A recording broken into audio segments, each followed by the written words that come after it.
Essa ideia dualística, que é a separação entre espírito e matéria, não é uma ideia bíblica, é uma ideia pagã. Que inclusive nasceu no Jardim do Éden, né? Nós vamos ver daqui a pouco. Mas quando o Império Romano destruiu o Império Grego Macedônico e tomou conta do cenário mundial, embora o Império Romano tenha se tornado o maior império na época, e os gregos macedônicos se submeteram ao Império Romano, como a religião grega e a filosofia grega eram muito mais ricas do que a religião e a filosofia romana, os romanos assimilaram a ideia helenística. Como é que os gregos pensavam? Pensavam assim, que o espírito é essencialmente bom e a matéria é essencialmente má. E a bem, na verdade, segundo a filosofia grega, a matéria, o corpo, seria a prisão do espírito. Então, quando a pessoa morre, a alma fica o quê? Livre. O espírito fica livre. Roma pagã assimilou isso do Império Grego Macedônico.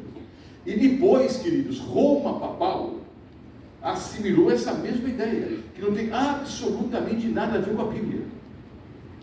E, infelizmente, começou com a Grécia, passou para Roma pagã, passou para Roma papal, e depois uma terrível herança para o quê? Para o mundo protestante, o mundo evangélico. Não há nenhuma base bíblica para dizer que a alma é imortal. Vejamos como o homem foi criado, queridos. Então, vejamos aqui vários versículos bíblicos que falam sobre esse assunto. Gênesis 2, versículo 7. Eu sou um criacionista, falamos sobre isso na sexta-feira à noite. Eu creio que há um Deus no céu, criador de todas as coisas. Ao sexto dia, Deus criou o homem de forma genérica, homem e mulher. Então formou o Senhor Deus ao homem do pó da terra. E lhe soprou nas narinas o fôlego de vida, e o homem passou a ser alma vivente. Olha, o Senhor Deus formou o homem no pó da terra. Ele desenhou um boneco, formou um boneco. E é interessante que a ciência, já há algumas décadas, provou que há no corpo humano essencialmente os mesmos elementos químicos que há no pó da terra. A verdadeira ciência não contradiz a Bíblia, e a Bíblia não contradiz a verdadeira ciência. O homem, de fato, foi criado no pó da terra. Quando o Senhor Deus forma o homem no pó da terra, formou aquele boneco, o boneco tinha vida, sim ou não? Não. Aí o Senhor Deus sopra em suas narinas o ruá. Em hebraico, em grego é pneuma. É o fôlego de vida. E o homem passa a ser nefesh. Ele passa a ser alma vivente. O homem não possui uma alma. O homem é uma alma vivente. Composta de quê? Da matéria mais o fôlego de vida. Matéria mais fôlego de vida é igual a alma vivente. E queridos, mesmo no nosso português comum, do dia a dia, nós muitas vezes usamos a palavra alma como sinônimo de pessoa. De fato, na Bíblia, queridos, alma é igual ao quê? É igual a pessoa. Olha, no próprio mundo evangélico, muitas vezes o pastor não diz, olha, vamos louvar ao Senhor, vamos dar graças a Deus, porque nessa noite vamos batizar 40 preciosas almas. Vai batizar o Espírito? Vai batizar um fantasma? Quando os próprios evangélicos dizem, e nós também dizemos, tantas almas aceitaram a Cristo como Salvador e Senhor, a alma é sinônimo de pessoa. E é assim que a Bíblia ensina. O homem não possui uma alma. O homem é uma alma composta do pó da terra, mais o fôlego de vida. O Senhor Deus disse a Adão e Eva, de todas as árvores do jardim comerás livremente, mas da árvore do conhecimento do bem e do mal não comerás, porque no dia em que der a comer, certamente morrerás. Queridos, na Bíblia quem morreu, morreu mesmo. Sabe, olha só, essa filosofia comum, não fica triste, né? Numa cerimônia fúnebre, a pessoa chega e diz, olha, não fica triste. Essa pessoa está no corpo sem vida, né? Essa pessoa foi para um lugar melhor. Você foi para um lugar melhor, então não morreu. Não foi para o andar de cima. Então ela não morreu. Ela está viva em algum lugar. Queridos, na Bíblia, quem morreu, morreu de verdade. A Bíblia é um livro racional para pessoas inteligentes. Morte na Bíblia significa o quê? Morte. Não foi para um lugar melhor. Não foi para outro andar. Não foi para outra dimensão. A pessoa que morreu, morreu mesmo. No dia que der a comer, certamente morrerás. Aí o inimigo de Deus, o nosso inimigo, ele incorporou na serpente E disse o quê? Para Eva. Então a serpente disse à mulher: é certo que não morrereis. Deus disse: certamente morrerás. O diabo disse: certamente não morrereis. Você não vai morrer. Você vai reencarnar, você vai direto para o céu, você vai para outro lugar, vai para o andar de cima. João 8,44, o diabo é o pai da mentira. E a primeira e grande mentira, né, que o Senhor, Satanás, inimigo do nosso Senhor, disse para Eva, foi essa: certamente não morrereis. Certamente não morrereis. Romanos 6,23, o salário do pecado é a morte. Eclesiastes 12, versículo 7. Eclesiastes foi escrito por Salomão. Eclesiastes significa pregador, né? Eclesiastes ou o pregador. Um livro escrito, inspirado por Deus, obviamente, por Salomão, o homem mais sábio da história, porque pediu sabedoria a Deus e Deus lhe deu abundância. O que é que escreveu o sábio Salomão, inspirado por Deus?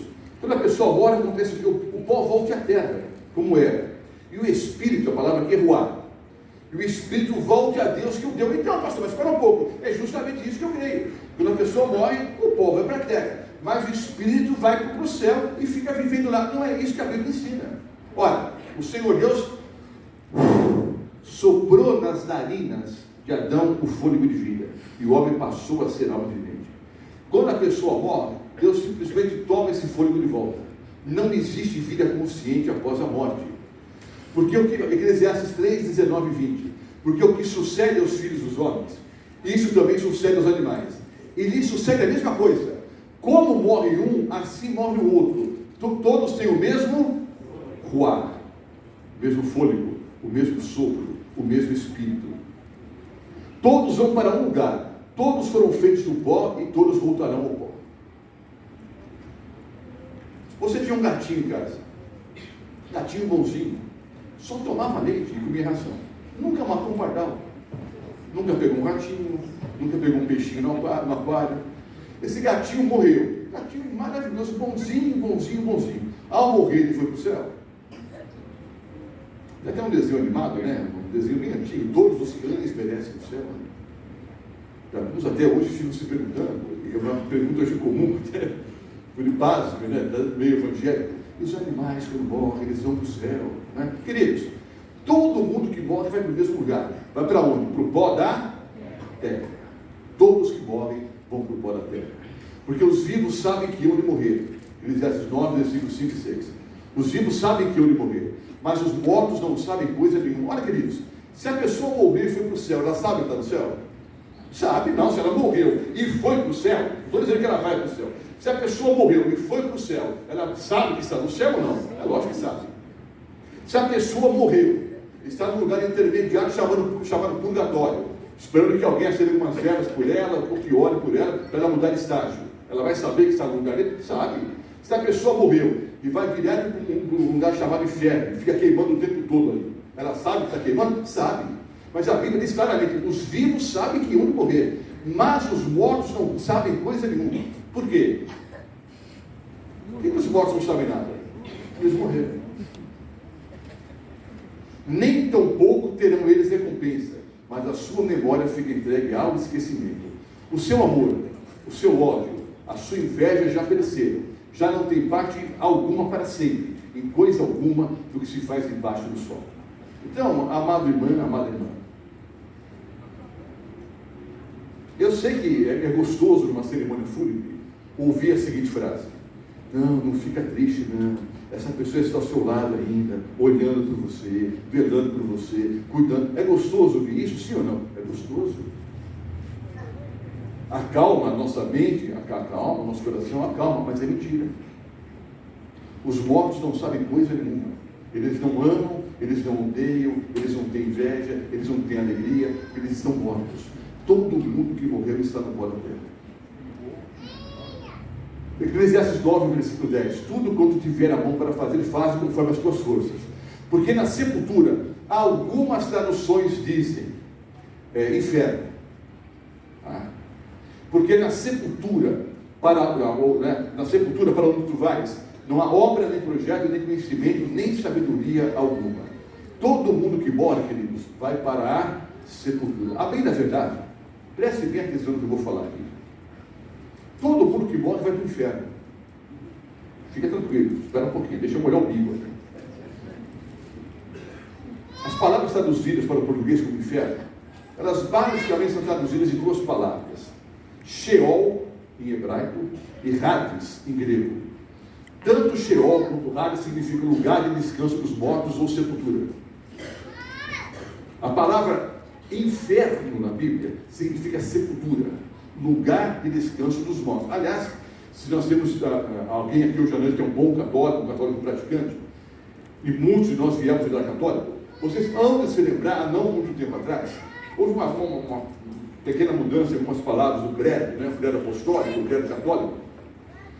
Ali no credo católico nós rezávamos assim antigamente, né? Que o Senhor Jesus, né, padeceu sobre Pôncio Pilatos, né? Foi preso, como é que é? Foi buscado, morto, sepultado, desceu aonde? Desceu à mansão dos mortos. É a nova versão de algumas décadas para cá. A versão antiga dizia o quê? Desceu aos infernos. Olha, o Senhor Jesus ficou queimando o inferno. Mas o próprio credo apostólico dizia que o Senhor Jesus desceu aos infernos, ou desceu à mansão dos mortos, ou desceu aonde? À sepultura. São palavras sinônimas. Na Bíblia, queridos, a palavra inferno significa sepultura, lugar de descanso dos mortos, lugar de silêncio. Porque na sepultura, para onde tu vais, não há obra, nem projeto, nem conhecimento, nem sabedoria alguma. Quando a pessoa morre, Salmo 146, versículo 4, sai-lhes do ruar, e eles tornam ao pó. Nesse mesmo dia, perecem todos os seus desígnios. Me diga uma palavra sinônima para desígnio: pensamento. Algumas traduções, inclusive, dizem pensamentos. A Bíblia diz explicitamente que no dia em que a pessoa morre, nesse mesmo dia, perecem todos os seus pensamentos. Não existe vida após a morte. Quando a pessoa morre, ela morre mesmo. Antes de você desanimar, pastor, então eu vou embora, vou para o barzinho encher a cara, vou voltar a jogar bilhar no bar ali, Não, espera um pouquinho. Daqui a pouco eu vou mostrar a esperança bíblica. A grande esperança é a ressurreição. Quando o Senhor Jesus voltar em poder e grande glória. Mas hoje, se o Roberto Mota morrer, não vai para o céu, não vai ficar num lugar intermediário e não vai ficar queimando no fogo. Quando eu morrer, eu vou para o inferno. Eu vou para onde? Para a sepultura. O lugar de descanso dos mortos. Salmo 115, o versículo 17. Os mortos não louvam o Senhor. Olha, se a pessoa morrer e está no céu, ela vai louvar a Deus, sim ou não? Sim, mas a Bíblia diz: os mortos não louvam o Senhor. Nem os que descem a região do... Que é a região do silêncio? Sepultura, cova, inferno, lugar de descanso dos mortos, lugar de silêncio. Tudo palavras o quê? Sinônimas. O nome que mais aparece na Bíblia é o nome de Davi. Se você pegar todas as incidências, todos os nomes dados na Bíblia para o nosso Senhor e Salvador Jesus Cristo, como leão da tribo de Judá, o alfa e o ômega, né, filho do homem, e dezenas de outros títulos que o Senhor Jesus tem na Bíblia, se você somar todos os títulos e nomes para o Senhor Jesus, a incidência é menor do que o nome de Davi. Aliás, um dos nomes do Senhor Jesus é filho de Davi. Um dos títulos de Jesus é filho de Davi. Atos 2,34. Davi não subiu aos céus. O homem segundo o coração de Deus, da linhagem de Davi, nasceu nosso Senhor e Salvador Jesus Cristo. Davi não subiu aos céus. Davi está onde? Na sepultura. Aguardando o quê? O dia da ressurreição. Davi não está no céu. O homem segundo o coração de Deus está na sepultura, aguardando a manhã da ressurreição. 1 Timóteo 1,17. Esse texto é importantíssimo, todos são importantes. Mas 1 Timóteo 1,17 você deveria até sublinhar na sua Bíblia, por o seguinte fato: quantas vezes aparece a palavra imortal do Gênesis ao Apocalipse? Só uma. Se você ler a Bíblia, como vários de vocês já leram, do Gênesis ao Apocalipse, a palavra imortal só vai aparecer uma vez, em 1 Timóteo 1,17. Se referindo a quem? A Deus. Só Deus é imortal. Mais de 1.600 vezes aparecem na Bíblia as palavras alma e espírito. A palavra imortal só aparece uma vez. Se referindo a quem? A Deus. Só Deus é imortal. Anjos e seres humanos, nós fomos criados com imortalidade condicional. Qual é a condição? Permanecer fiel. A alma que pecar essa, morrerá.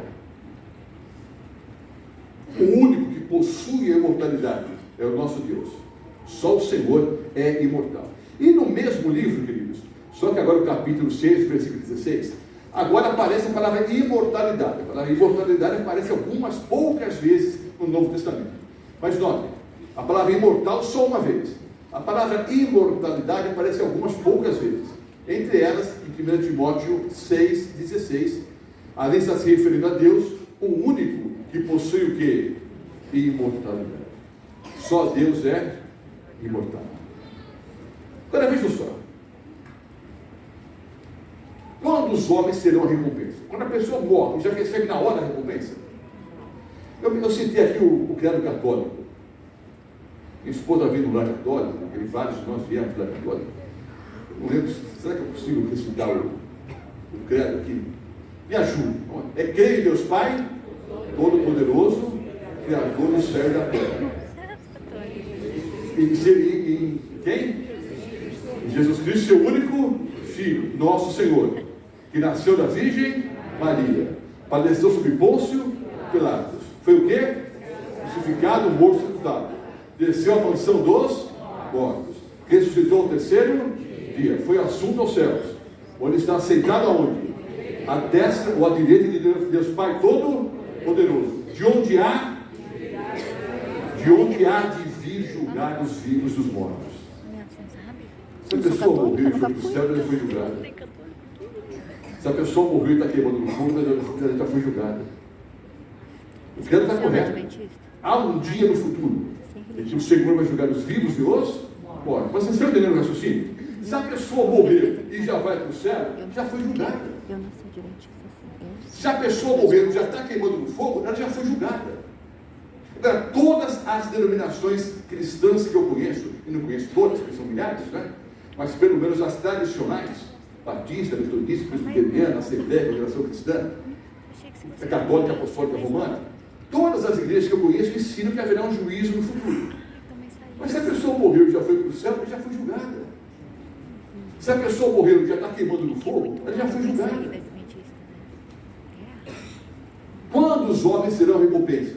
Há dezenas de versículos. Eu resumi ao máximo essa palestra para terminar no horário. Eu tenho que chegar às 6 da manhã do preto, então vou terminar cedo. Quando os homens receberão a recompensa? Apocalipse 22, 12. Eis que cedo venho, ou eis que venho sem demora. E comigo está o galardão que tenho para retribuir a cada um segundo a quê? As suas obras. Quando o Senhor Jesus vai retribuir a cada um segundo as suas obras? Quando ele voltar. O apóstolo Paulo escrevendo a segunda carta a Timóteo, capítulo 4, versículo 8. Já agora, a coroa da justiça me está guardada. Então o apóstolo Paulo confiava na salvação. A coroa da justiça já está o quê? Guardada, já está reservada. Eu estou salvo em nome do Senhor Jesus. Ok? A coroa da justiça me está guardada, a qual o Senhor, reto juiz, me dará quando? Naquele dia. Naquele dia é uma referência a que dia, queridos? Ao dia da volta do Senhor Jesus. E não somente a mim, mas a todos quantos amam a sua vinda. Quando os homens terão a recompensa? Quando o Senhor Jesus voltar em poder e grande glória. Então vejam bem, queridos. A alma que pecar, essa morrerá. A alma é imortal. Nós somos criados do pó da terra, mais do fôlego de vida. Pó da terra, mais do fôlego de vida, é igual a alma vivente. Nós não possuímos uma alma. Nós somos uma alma. Mais de 1.600 versículos bíblicos trazem as palavras alma e espírito. Nenhuma das 1.600 vezes alma ou espírito estão associados à imortalidade. Vejamos qual é a grande esperança do verdadeiro cristão. O milênio e as duas ressurreições. Olha só, vejam só as palavras do Senhor Jesus. João 5, versículos 28 e 29. Não vos maravilheis disso, porque vem a hora. Que hora é essa? A hora da volta de Jesus.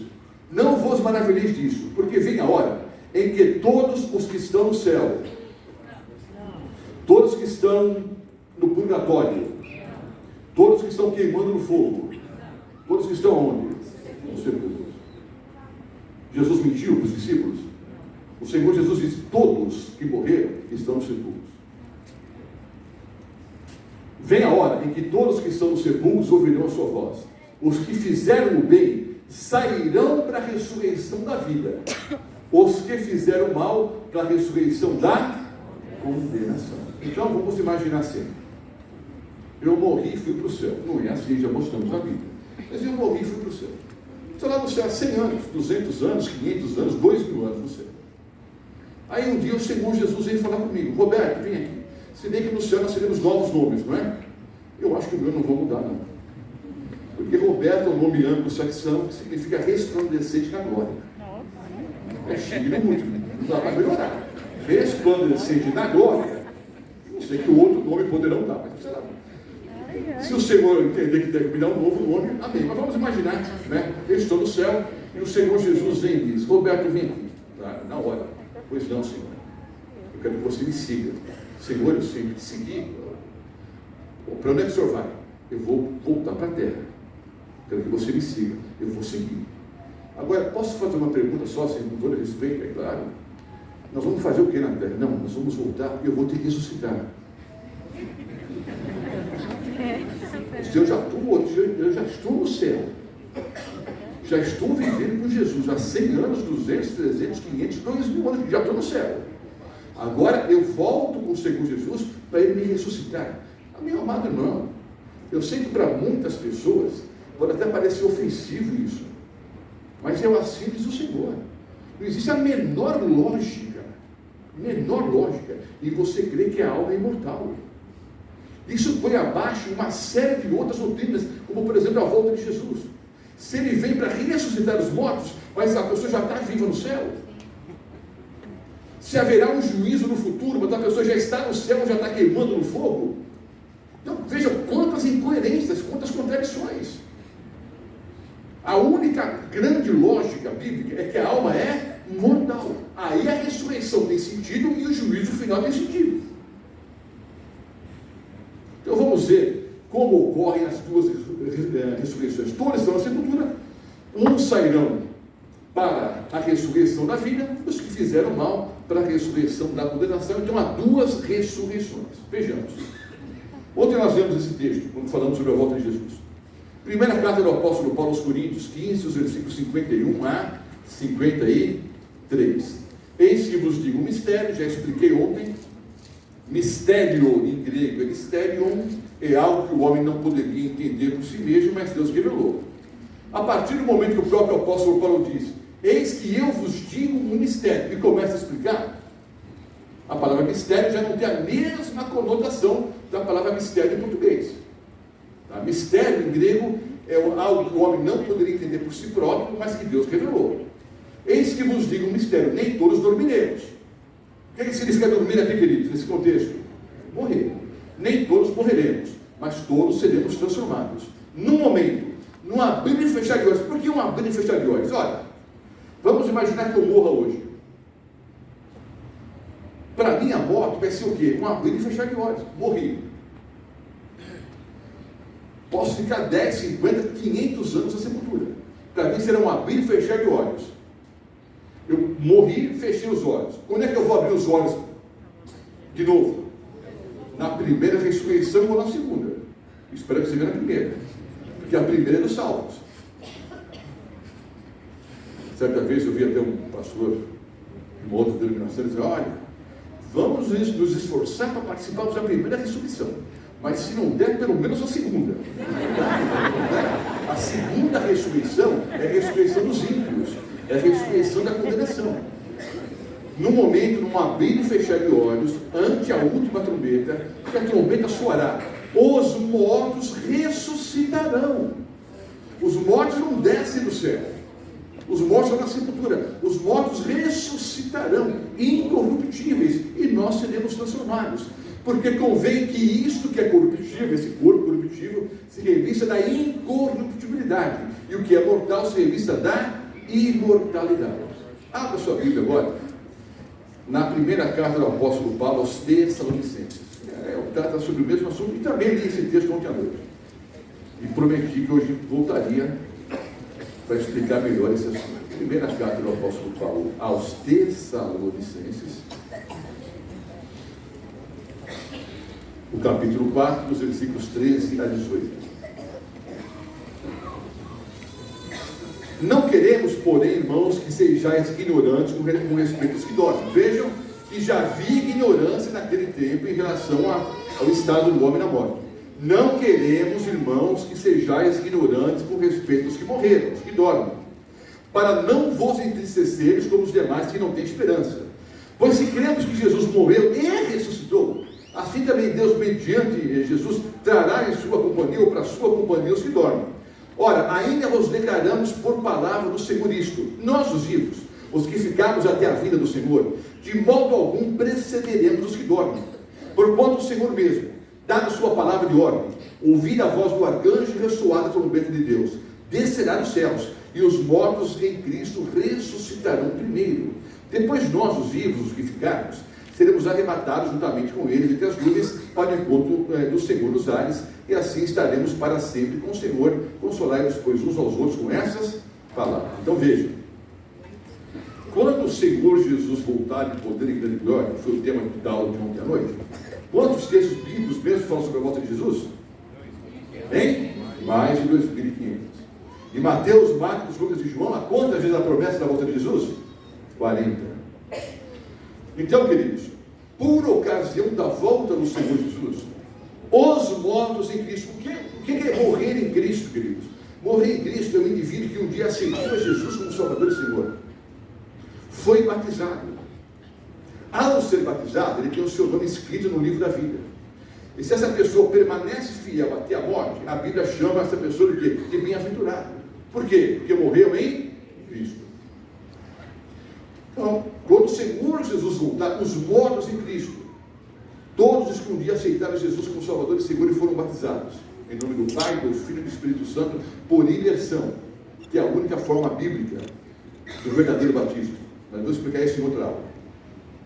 Essas pessoas têm o nome no livro da vida. Quando Jesus voltar, elas ressuscitarão. Elas não estão no céu, elas estão na sepultura. Elas vão ressuscitar. Nós, os vivos que aceitamos a Jesus como Salvador e Senhor, também seremos transformados, e juntamente com os mortos em Cristo, nós somos arrebatados para o encontro com o Senhor Jesus nas nuvens dos céus. Agora vejam só, por ocasião da volta do Senhor Jesus, o que acontece com os ímpios vivos? Ora, os ímpios mortos continuam mortos. Na primeira ressurreição só ressuscitam quem? Os mortos em Cristo. Os ímpios mortos continuam mortos. Há uma ressurreição especial, não é? Apocalipse capítulo 1. Todo olho o verá, inclusive aqueles que o traspassaram, aqueles que participaram da crucifixão do nosso Senhor e Salvador Jesus Cristo, do julgamento, eles ressuscitam para morrer de novo. Não é? É uma ressurreição especial. Mas notem, todos os ímpios continuam mortos. Os vivos ímpios, e eu expliquei ontem o que significa ímpio. Ímpio não é só ser drogado, ladrão ou prostituta. Não, ímpio é toda pessoa que não aceitou Jesus como Salvador e Senhor. Toda pessoa que não abraçou a Cristo como Salvador e Senhor é chamada na Bíblia do quê? De ímpio.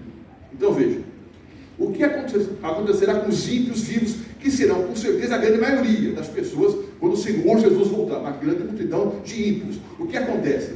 Desce fogo do céu e os consome? Não. 2 Tessalonicenses 2, do versículo 8. Então será revelado o iníquo, a quem o Senhor matará com o sopro da sua boca e o destruirá pela manifestação da sua vinda. As pessoas, os ímpios, morrem pela manifestação da glória do Senhor Jesus, como nós explicamos ontem à noite. Apocalipse 6, 14 e 17, não vou ler de novo, porque eu já li ontem, só anota a referência.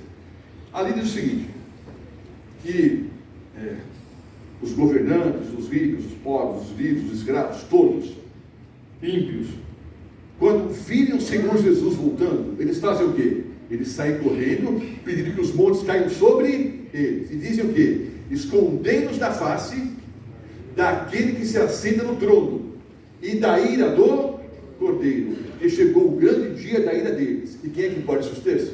Então, queridos, por ocasião da volta do Senhor Jesus, Os ímpios mortos continuam mortos, os ímpios vivos são destruídos pela manifestação da glória do Senhor.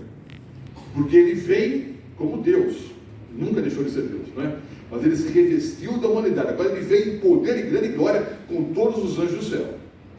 E eu entendo pelo texto bíblico, escondê-los da face daquele que está sentado no trono, Deus o Pai, e da ira do Cordeiro, porque chegou o dia da ira deles. O Pai volta junto com o Filho, e os ímpios saem correndo, pedindo que os montes caiam sobre eles. Jeremias 4, 23 a 27, abra sua Bíblia, é um dos textos mais terríveis da Bíblia. Nós temos que ler, né? Porque faz parte do assim diz o Senhor. Jeremias, no capítulo 4, do Antigo Testamento, volte lá do Antigo Testamento, Jeremias 4. Nós vamos ver os versículos 23 a 27. 23 a 27. Acharam? Amém? Amém. Jeremias 4, os versículos 23 a 27. Olhei para a terra, e ei-la sem forma e vazia, para os céus, e não tinham luz. Olhei para os montes, e eis que tremiam, e todos os outeiros estremeciam. Olhei, e eis que não havia homem nenhum. Todas as aves do céu haviam fugido. Olhei ainda, e eis que a terra fértil era um deserto, e todas as suas cidades estavam derribadas diante do Senhor, diante do furor da sua ira. Pois diz o Senhor: toda a terra será assolada, porém não a consumirei de tudo. Eu vou ler o próximo versículo, depois explicamos. Mesmo o texto já é autoexplicativo, mas Jeremias 25, 33. Jeremias 25, 33. Os que o Senhor entregar à morte naquele dia, se estenderão de uma a outra extremidade da terra, não serão planteados, nem recolhidos, nem sepultados, serão como esterco sobre a superfície da terra. Vejam bem, queridos, Jeremias olhou para a terra, e a terra estava destruída, os prédios haviam sido derrubados, os montes foram movidos dos seus lugares, as aves do céu fugiram, e ele olhou e não viu nenhum homem vivo. Depois ele diz aqui, que os mortos do Senhor naquele dia, se estenderão de uma extremidade a outra extremidade da terra, não serão sepultados, não serão planteados. Por quê, queridos? Por quê? Sobre que período Jeremias está escrevendo aqui? Um período que a Bíblia chama de milênio. Quando o Senhor Jesus voltar, queridos, os mortos em Cristo ressuscitam, os vivos cristãos que aceitaram Jesus como Salvador e Senhor e de fato vivem como cristãos serão arrebatados. Os ímpios mortos continuam mortos, os ímpios vivos são destruídos pela manifestação da glória de Deus. Esses ímpios, queridos, que são destruídos agora, são mortos agora, eles não são sepultados, eles não são planteados, vão ser como esterco sobre a superfície da terra. Por quê, queridos?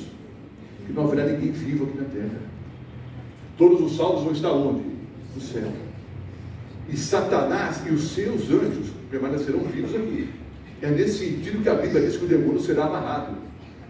Não haverá, queridos, 1000 anos de paz, né, como alguns ensinam por aí. Não, haverá um arrebatamento secreto, depois haverá um milênio de paz, porque o demônio vai estar amarrado, porque não pode tentar ninguém. Não, o demônio vai estar simbolicamente amarrado, porque ele será um prisioneiro das circunstâncias, porque não terá quem tentar. Só o diabo e os seus anjos estarão aqui na terra. Todos os ímpios estão mortos e todos os salvos aonde? No céu. Apocalipse capítulo 20, abra sua Bíblia. Vá lá para o fim da Bíblia, Apocalipse 20. Vamos ver aqui esse período chamado de milênio. Apocalipse 20. Vi descer do céu um anjo que tinha na mão a chave do abismo e uma grande corrente. Segurou o dragão, a antiga serpente, que é o diabo e Satanás, e o prendeu por 1000 anos. Lançou no abismo e fechou e pôs selo sobre ele para que não mais enganasse as nações, até se completarem os 1000 anos. Depois disso, é necessário que ele seja solto por pouco tempo. Acompanhe a leitura. O demônio vai estar sozinho com seus anjos aqui, 1000 anos amarrado, não tem quem tentar. Depois ele vai ser solto por pouco tempo. Vi também tronos, e neles se sentaram aqueles aos quais foi dada a autoridade de julgar. Vi ainda as pessoas, as almas, aqui é sinônimo de pessoas, dos decapitados, por causa do testemunho de Jesus, bem como por causa da palavra de Deus, tantos quantos não adoraram a besta, nem tampouco a sua imagem, e não receberam a marca na fronte, e na mão. Viveram e reinaram com Cristo durante 1000 anos. Os restantes dos mortos não reviveram até que se completassem os 1000 anos. Essa é a primeira ressurreição. Qual é a primeira ressurreição? É a dos justos. Os restantes dos mortos, quem? Os ímpios, não reviveram até que se completassem os 1000 anos. Então os ímpios ficarão mortos aqui na terra por 1000 anos. A primeira ressurreição é a ressurreição dos justos, é a ressurreição dos salvos. Bem-aventurado e santo, versículo 6, é aquele que tem parte na primeira ressurreição. Sobre esses, a segunda morte não tem autoridade. Pastor, que negócio é esse de segunda morte? Daqui a pouco a Bíblia mesmo vai explicar. Sobre esses, a segunda morte não tem autoridade. Pelo contrário, serão sacerdócios de Deus e de Cristo e reinarão com ele 1000 anos. Então notem bem, queridos, quando Cristo voltar, a primeira ressurreição, que é a ressurreição dos justos, você ou vai estar vivo quando Cristo voltar, e eu creio que a maioria de nós estaremos, porque o dia está muito próximo.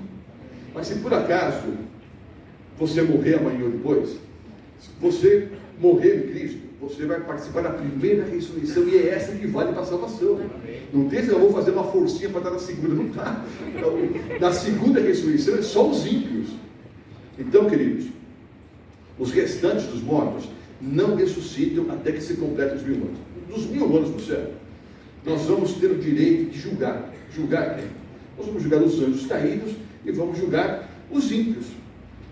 Há 3 fases do juízo divino: ao juízo investigativo, ao juízo comprobatório e juízo executivo. O juízo comprobatório ocorre durante 1000 anos no céu. Esse juízo muda alguma coisa? Não muda nada. É que no céu nós vamos ter acesso aos livros do juízo, porque haverá várias dúvidas no céu, várias surpresas. Nós vamos chegar no céu.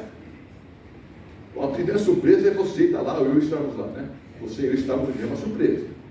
Nós sabemos quem nós queremos, né? Mas você chegou no céu. Sabe aquele camarada do teu vizinho lá que toca pagode até às 6 da manhã, todo final de semana? Ou toca sertanejo universitário até às 6 da manhã, todo final de semana. Você já conversou com ele, pediu para baixar o som, já foi até a polícia, não adianta. Perturbou você a vida toda. Você chega no céu, né? Cristo volta, nós somos arrebatados, vamos, né, para o céu. Você chega no céu, o primeiro que está na porta para te cumprimentar ele. E aí, meu irmão, beleza? Não é possível. Você pega o camarada pelo pescoço, Senhor Jesus, Senhor, penetra aqui. Não é? Aí, não. Jesus diz, não, vem aqui. Vai ter acesso aos livros do juízo. Aí você vai procurar um número. Olha só, safado, você cometeu. Olha, antes de morrer, aceitou Jesus como Salvador e Senhor, está salvo. Nós vamos ter surpresas. Você chegou no céu. Você cumprimentou, já falou com Moisés, já falou com Davi, já falou com o apóstolo Paulo, já conversou com o Senhor Jesus, já conversou com os anjos. A uma certa altura, você lembra do Roberto Mota. E o Roberto Mota, lembro dele lá em Bauru, numa série de conferências, é lá que eu aceitei a Jesus, fui batizado. Quero falar com o Roberto Mota. Você procura o Roberto Mota, procura, e eu não estou no céu. Fale conta, eu vou estar lá. Procura. Eu não estou no céu. Aí o Senhor, né, você vai falar com o Senhor Jesus e diz com todo respeito: Senhor Jesus, esquecemos um santo na terra. Pastor Mota não está aqui no céu. Aí você vai ter acesso ao livro, aos livros do julgamento, né?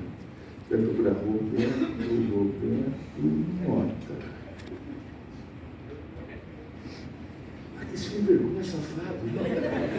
Ele pregava uma coisa e vivia outra. Senhor Jesus, o Senhor foi justo. Esse camarada não podia estar aqui no céu, não. Para que serve o juízo comprobatório, queridos? Hein? Para você, como o próprio nome diz, para você comprovar que o juízo foi o quê? Justo, verdadeiro. E o juízo executivo acontece após o milênio, quando aí sim desce fogo no céu e consome Satanás, os anjos maus e os ímpios. Apocalipse 20, versículo 7 em diante. Quando, porém, se completarem os 1000 anos, Satanás será solto da prisão. Solto por quê? Os restantes dos mortos não reviveram até que se completassem os 1000 anos.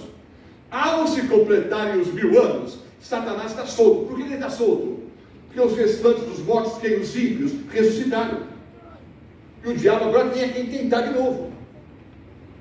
Sairá, versículo 8, sairá seduzindo as nações que eram os 4 cantos da terra. A terra não é quadrada, viu, queridos? Nem plana, tá? Aqui, os 4 cantos da terra se referem aos 4 pontos cardeais. Gog e Magog, a fim de reuni-las para a peleja. O número destas é como a areia do mar. Marcharam então pela superfície da terra, e sitiaram o acampamento dos santos e a cidade querida. Desceu, porém, fogo do céu e os consumiu. O que é isso, queridos? É o juízo executivo. Passado o milênio, o Senhor Jesus volta a esse planeta com a Nova Jerusalém e todos os salvos. Ao chegar aqui na terra, com a Nova Jerusalém, com todos os salvos, o Senhor Jesus, os ímpios ressuscitam. Satanás dirá: nós somos a maioria, vamos atacar a cidade, vamos tomá-la. Quando eles saírem para atacar a cidade, desce fogo do céu e os consome. Isso é o que? Juízo executivo. Aí acontece o que, queridos? O diabo, o sedutor deles, versículo 10, foi lançado para dentro do lago do fogo e enxofre, onde já se encontram a besta e o falso profeta, e serão atormentados. Eu vou explicar isso, depois que a Bíblia explica. E serão atormentados de dia e de noite pelos séculos dos séculos. Não, pastor, vai ficar queimando por toda a eternidade? Não, mas está escrito. Vamos entender. Vamos deixar que a Bíblia explique a própria Bíblia. Aí ele vê aqui, não é? Um trono branco, tal. Versículo 15, é o versículo 14. Então a morte, olha só o versículo 14. Então a morte e o inferno foram lançados dentro do lago de fogo. O lago de fogo não é o inferno. O lago de fogo não é o inferno, porque a Bíblia diz que a morte e o inferno, a morte e a sepultura, são lançadas o quê? No lago de fogo, porque não haverá o quê? Mais morte. Aí acontece o quê? A segunda morte, que é a morte dos ímpios. Essa é a segunda morte, o lago de fogo. Então, Satanás, os anjos maus e todos os ímpios são lançados dentro do lago de fogo. Essa é a segunda morte. O que nós vemos agora há pouco? Bem-aventurado e santo aquele que tem parte na primeira ressurreição. Sobre esses, a segunda morte não tem o quê?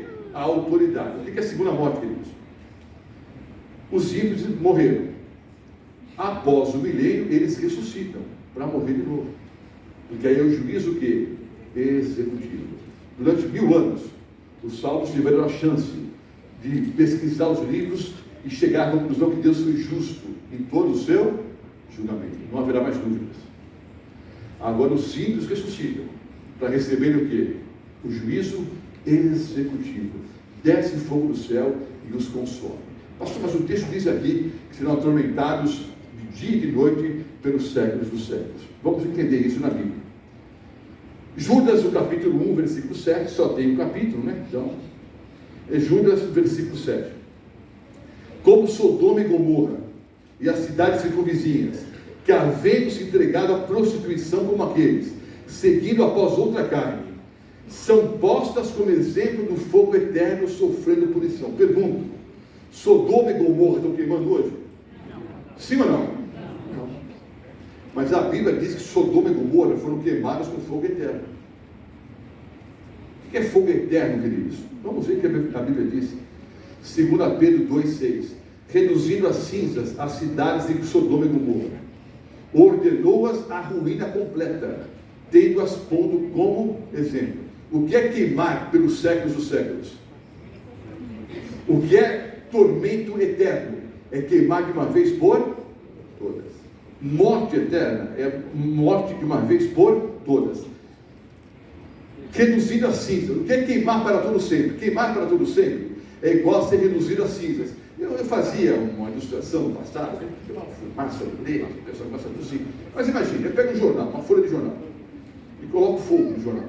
Eu vou dizer, vou queimar esse jornal para todo sempre. O fogo vai consumir, e o quê? Destruir o jornal para todo sempre. Mesmo porque é até uma questão lógica. Para haver fogo, para haver combustão, é preciso o quê? Matéria. Eu peso 100 e alguns quilos, vou dizer com 100, uma parte músculo, né? Mas eu peso 100 que já vai embora.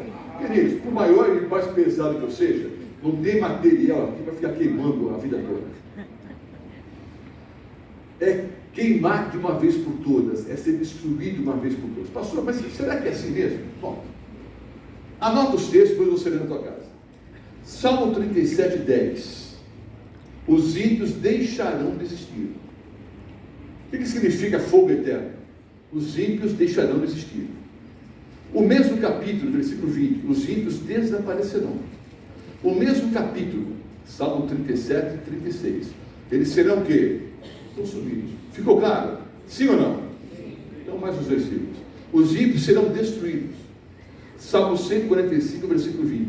Os ímpios serão eliminados. Provérbios 2, 22. Em relação aos ímpios, a vida lhes será tirada. Não vão ficar queimando por toda a eternidade.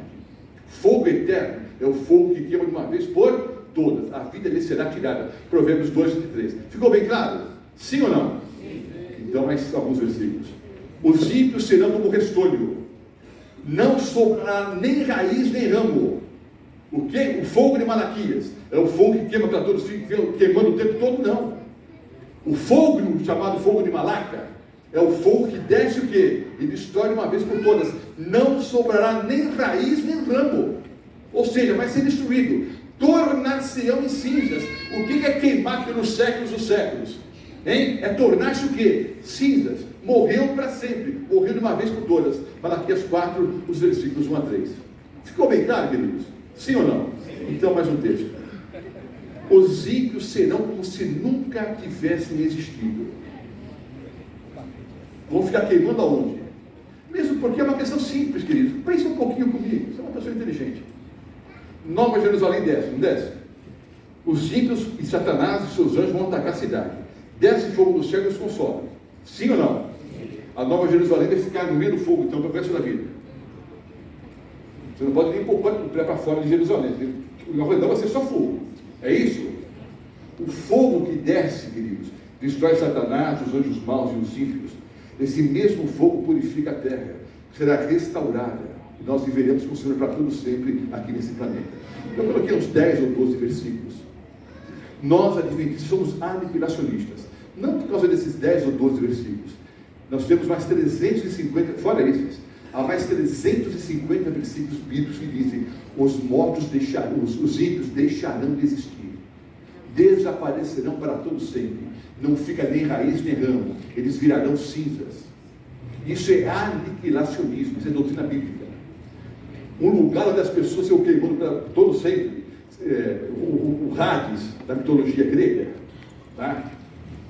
É filosofia pagã grega, não tem absolutamente nada a ver com a filosofia judaica e com a Bíblia, nada. Pastor, eu continuo acreditando que é um lugar onde as pessoas não ficam queimando para todo sempre. Eu respeito, mas você nunca diga que crê na Bíblia, porque a Bíblia não ensina isso. A Bíblia ensina que o fogo eterno é o fogo que queima de uma vez por todas, e o próprio Apocalipse 20 diz: o inferno vai ser lançado no lago de fogo. Se inferno é um lago de fogo, então o lago de fogo vai ser lançado no lago de fogo? Não. Inferno, que diz, é a sepultura. A morte não vai mais existir mais. O Senhor colocará um ponto final em todo o sofrimento. Apocalipse 21, nós já lemos ontem. Nós vamos reler a promessa que vai encerrar a palestra. Versículos 1 a 5. Vi novo céu e nova terra, pois o primeiro céu e a primeira terra passaram, mais já não existe. Então, novo céu e nova terra. Cadê o fogo aqui? Vi a cidade santa, a nova Jerusalém, que descia do céu da parte de Deus, ataviada como noiva tornada para seu esposo. Então ouvi uma grande voz do trono dizendo: eis o tabernáculo de Deus com os homens, Deus habitará com eles, eles serão povos de Deus, e Deus mesmo estará com eles. Lhes enxugará dos olhos toda lágrima, a morte já não existirá, não haverá luto, nem pranto, nem dor. Ora, se existe um lugar onde as pessoas ficarão num tormento eterno, queimando para todo sempre, então a promessa aqui é mentirosa, porque o Senhor Deus diz: não haverá mais dor, não haverá mais sofrimento. Não, pastor, mas espera um pouco, eu não posso abrir janelas aqui. Quando eu faço um seminário mais longo, eu explico a parábola do rico e Lázaro, eu explico a conversa do Senhor Jesus o ladrão na cruz. Mas para resumir, vai. A parábola do rico e Lázaro não tem absolutamente nada a ver com o estado do homem na morte. Primeiro, qualquer pastor, qualquer padre, qualquer líder evangélico, qualquer ancião, qualquer bispo da igreja sabe que uma doutrina não pode estar alicerçada numa parábola. Porque a parábola não é a expressão literal da verdade. A parábola é uma história para se tirar um fundo moral. Quando o Senhor Jesus diz, eu sou a videira verdadeira, ele não pede uvas. A parábola não é uma história literal. A parábola é um exemplo para se tirar o quê? Uma lição espiritual. A parábola do rico e Lázaro não tem absolutamente nada a ver com o estado do homem na morte. Ali a questão é a seguinte, eles continuavam pedindo milagres, o Senhor Jesus contou essa história para tirar um fundo moral. Ora, havia um mendigo cheio de chagas, cheio de doenças, tudo infeccionado a pele, que ficava embaixo da mesa do rico, e os vira-latas vinham e lambiam as feridas do pobre. Você acha que isso é uma cena real? Você acha que um homem rico fica sentado à mesa, com um mendigo embaixo da mesa, e os cães vira-latas lambendo o camarada? É uma cena real isso, querido? É lógico que não. Os dois morreram. Um vai para o seio de Abraão, o outro vai para o lugar do tormento. Aí, o que estava no lugar do tormento, né, o rico, diz, Pai Abraão, o que você quer? Imagina se isso fosse verdade, queridos. Quem está no céu, bate papo, quem está queimando no fogo. E o céu seria um lugar maravilhoso, né? Você está andando pelo céu, olhando seu filho queimando, ou seu esposo, ou seu pai, ou a sua mãe, a pessoa que você amava, que não aceitou Jesus, queimando por toda a eternidade. Você pode conversar com a pessoa. Vocês acham que isso é uma história verdadeira, queridos? Isso é uma parábola, como o próprio nome diz. Pai Abraão, está quente aqui. Eu sei. Pai Abraão, olha, não tem jeito de molhar um pouco a minha boca aqui, não tem jeito não, olha, tem um abismo entre nós aqui, não dá não. Então, Pai Abraão, faz um favor, peça para alguém aí no céu ir lá falar com os meus irmãos, para convencê-los, para que eles mudem de vida e também não venham para o mesmo lugar que eu estou. O que Abraão disse? Hein? Eles têm o quê? Os profetas e a lei. Eles têm Moisés e os profetas, que é o Antigo Testamento. Quando o Senhor Jesus disse examinar as Escrituras, se referiu ao quê? O Antigo Testamento, que só tem o Antigo Testamento. Ele diz, vocês têm Moisés e os profetas. Vocês têm o Antigo Testamento, vocês têm a Bíblia. Se vocês leem Moisés e os profetas e não creem que eu sou o Messias, essa é a lição da parábola. Vocês não vão acreditar, mesmo que o morto ressuscite. A parábola tem absolutamente nada a ver com o estado do homem na morte. Nada a ver. Na cruz do Calvário, o Senhor Jesus crucificado, um bom ladrão de um lado, um mau ladrão do outro. Sim ou não? Não, todo ladrão é mau. Bom ladrão. A tradição católica diz que é Dimas, né, o bom ladrão. Até o rap, né? Os Racionais MC, como é que é mesmo? Aos 45 do segundo, salve arrependido e juros o bandido, né? Não tem bom ladrão, queridos. Todo ladrão é mau. O Senhor Jesus crucificado entre dois ladrões. Um fica zombando, ué, tu não és o Filho de Deus? Salvou os outros, salva a si mesmo. A multidão dizia a mesma coisa. Aí o outro diz, não dá para você calar a boca, não. Você não teme a Deus, mesmo estando sob a mesma condenação? Olha só esse ladrão. Dirigido pelo Espírito Santo, ele olhou para o lado, viu o Senhor Jesus e viu em Jesus quem? Deus. Você não teme a Deus, nem estando sob a mesma condenação? Mesma condenação de quem? Deus. O ladrão na cruz entendeu que o Senhor Jesus era o Filho de Deus, consequentemente o próprio Deus. Ele disse, Senhor, lembra-te de mim quando entrares no teu reino. A própria Igreja Católica Apostólica Romana, nas novas traduções da Bíblia, eles colocaram a vírgula no lugar certo. Quando João Ferreira de Almeida traduziu a Bíblia, você sabe que o grego não tinha pontuação e não tinha nem separação entre as palavras. Então João Ferreira de Almeida, que fez um ótimo trabalho, quando chegou no texto, ele disse assim, em verdade eu te digo, hoje estarás comigo no paraíso. Olha, se o Senhor Jesus prometeu para o ladrão, que naquele mesmo dia, hoje estarás comigo no paraíso, ele mentiu para o ladrão. Porque quando o Senhor Jesus ressuscitou, e a mulher foi tocada em Jesus, ele disse o quê? Não me toque. Ainda o quê? Eu ainda não subi ao Pai. Se o Senhor Jesus prometeu para o ladrão que eles estariam juntos no mesmo dia, no céu, ele mentiu. Então, você pode até entrar na internet, você nem comprar a Bíblia, não, entra na internet, no Google, coloca ali, né, a tradução das edições paulinas, das edições Loyola. Vá ao texto bíblico, eles colocaram a Bíblia. Em verdade eu te digo hoje, estarás comigo no paraíso. Hoje eu te digo, um dia no futuro. Eu estou dizendo agora, hoje eu te digo, estarás comigo no paraíso, como nós já lemos textos bíblicos. Quando é que os homens receberão a recompensa? Quando o Senhor Jesus voltar em poder e grande glória. Aí, queridos, nada mais que nos faça mal. Apocalipse 21. A terra vai ser o quê? Restaurada. Nada mais que nos faça mal. Quem é que vai entrar lá? Bem-aventurados aqueles que lavam as suas vestes no sangue do Cordeiro, para que tenham direito à árvore da vida e possam entrar na cidade pelas portas. Apocalipse 22, 14. Quem é que vai entrar na Nova Jerusalém? Aqueles que lavam as suas vestes do sangue do Cordeiro. Pastor, como é que é esse negócio? É aceitar Jesus e ser batizado. Esse é o significado. Aceitou Jesus, foi batizado, você lavou as suas roupas no sangue do Cordeiro. E você vai ter acesso à árvore da vida, para você ter a vida eterna, e possa entrar na cidade pelas portas.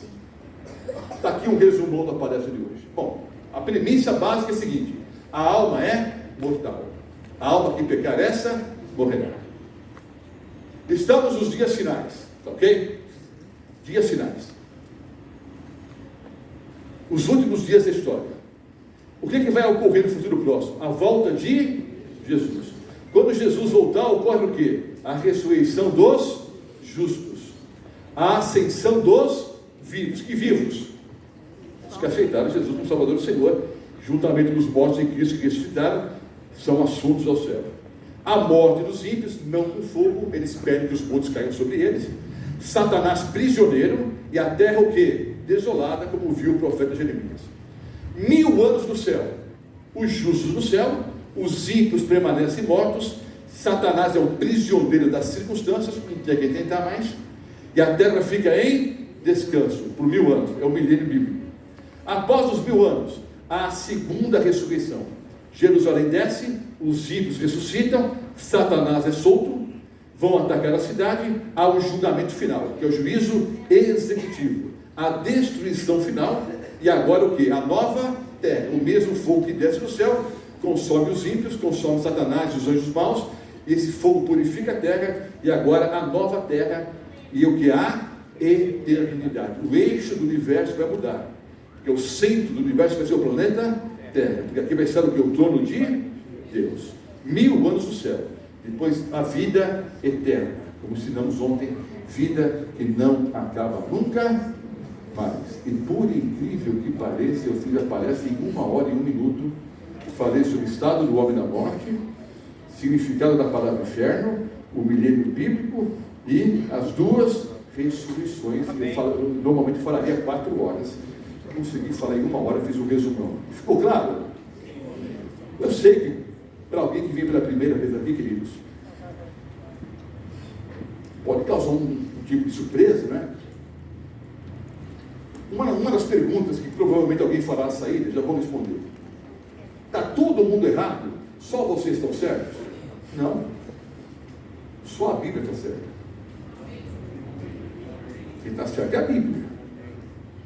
Agora, se você vai aceitar o assento do Senhor ou não, é entre você e Deus. E há um outro fato interessante, queridos. Você pode pesquisar na internet.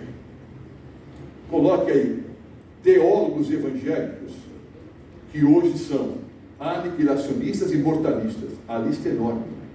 É cada vez maior o número de pastores e teólogos evangélicos que creem, assim como a Bíblia crê, que a alma é mortal e que a grande esperança é a ressurreição.